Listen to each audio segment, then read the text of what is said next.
किसान भाइयों, आपकी धान की फसल में जितने ज्यादा कल्ले उतनी ज्यादा पैदावार, लेकिन ये कल्ले बिना वजह नहीं बढ़ते।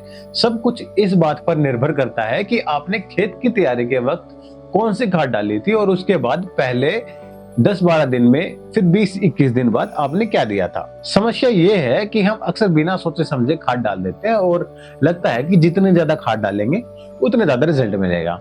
पर असल बात यह है कि अगर गलत न्यूट्रिएंट गलत वक्त पर दिया तो पैसा भी गया और फसल भी। अब मान लीजिए कि आपने खेत की तैयारी के वक्त डीएपी या एसएसपी नहीं दिया या पोटाश की मात्रा कम रखी, तो फिर अगर आप डीएपी को 20-30 दिन बाद डाल रहे हैं तो उसका कोई खास असर पौधे पे नहीं दिखेगा।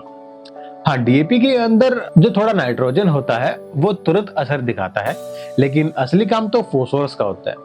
और फास्फोरस पौधा तभी ले पाता है जब वो ऑलरेडी मिट्टी में मिल चुका हो और जड़ों तक आसानी से पहुंच सके। जब आप खेत की तैयारी के वक्त डीएपी देते हो तो वो एक जगह ठहर जाता है और पौधे की जड़ें धीरे धीरे उस तक पहुंच जाती हैं। इसलिए तैयारी के वक्त ही डीएपी और पोटाश का इस्तेमाल करना सबसे सही वक्त होता है। अब जब पौधे 10 से 12 दिन के हो चुके होते हैं तब उनकी जड़ें फैलने लगती है और उन्हें ज्यादा नाइट्रोजन की जरूरत पड़ती है, क्योंकि इसी स्टेज पर क्लोरोफिल बनना शुरू होता है। अगर आपने पहले डीएपी से नाइट्रोजन नहीं दिया था तो इस वक्त आपको यूरिया देनी चाहिए। आप 10 किलो से लेके 20 किलो तक यूरिया प्रति एकड़ डाल सकते हैं। ये मात्रा आपके खेत की मिट्टी और पहले की खाद पर डिपेंड करती है।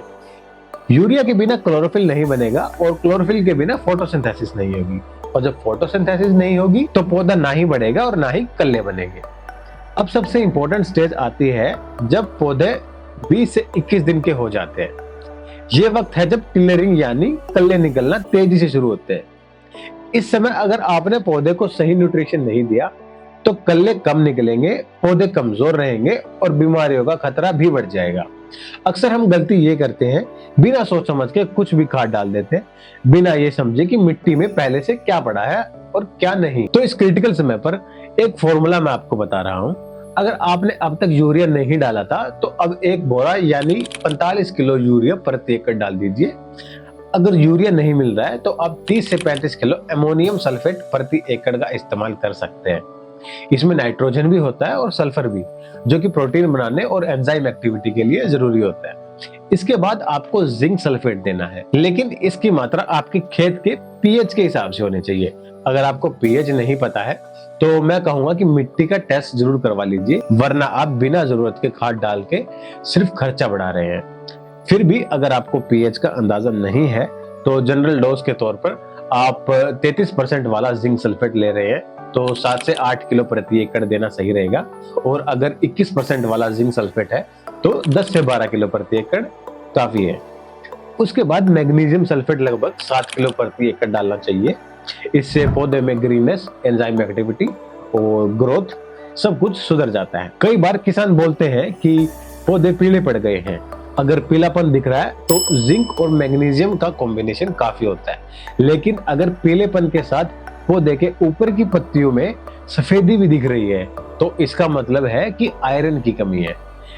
ऐसे में फेरस सल्फेट की जरूरत पड़ती है 5 से 6 किलो प्रति एकड़। और इसके साथ आप 3 किलो 80% वाला सल्फर पाउडर भी मिला लीजिए।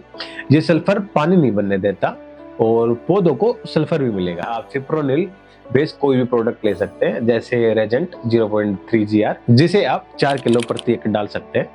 ये भी इंसेक्ट कंट्रोल के लिए काफी इफेक्टिव है और अलाउड भी है।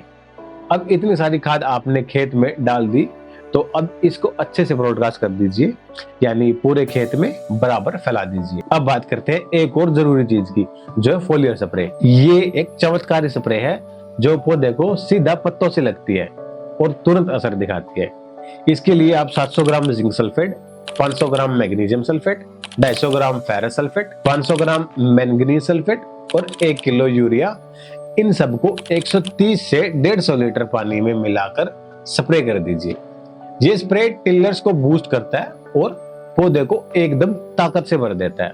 और अब एक इंपॉर्टेंट बात, कई लोग पूछते हैं कि यूरिया बार बार क्यों डालते हैं, तो सुन लीजिए, यूरिया डालने के 3 दिन बाद से पौधा नाइट्रोजन लेना शुरू करता है और लगभग 15 दिन के अंदर उसका असर खत्म हो जाता है। अगर आपका खेत पानी से भरा है तो लीचिंग की वजह से नाइट्रोजन जमीन के नीचे चला जाता है और पौधे को मिलता ही नहीं। इसलिए 10-12 दिन का गैप रखकर यूरिया देना जरूरी होता है। तो किसान भाइयों, अगर आपने ये सब बातें समझ ली हैं और आपने खेत में इन्हीं चीजों को सही टाइम पर डाला, तो मुझे पूरा भरोसा है कि आपकी फसल में कल्ले की संख्या भी बढ़ेगी और हर कली एक प्रोडक्टिव कली बनेगी। अगर वीडियो पसंद आए तो लाइक जरूर करिए, कमेंट में बताइए कि आपने कौन सी चीज पहले नहीं जानी थी और चैनल को सब्सक्राइब करके अपने भाइयों के साथ ये वीडियो जरूर शेयर करिए। धन्यवाद। Generate by AI.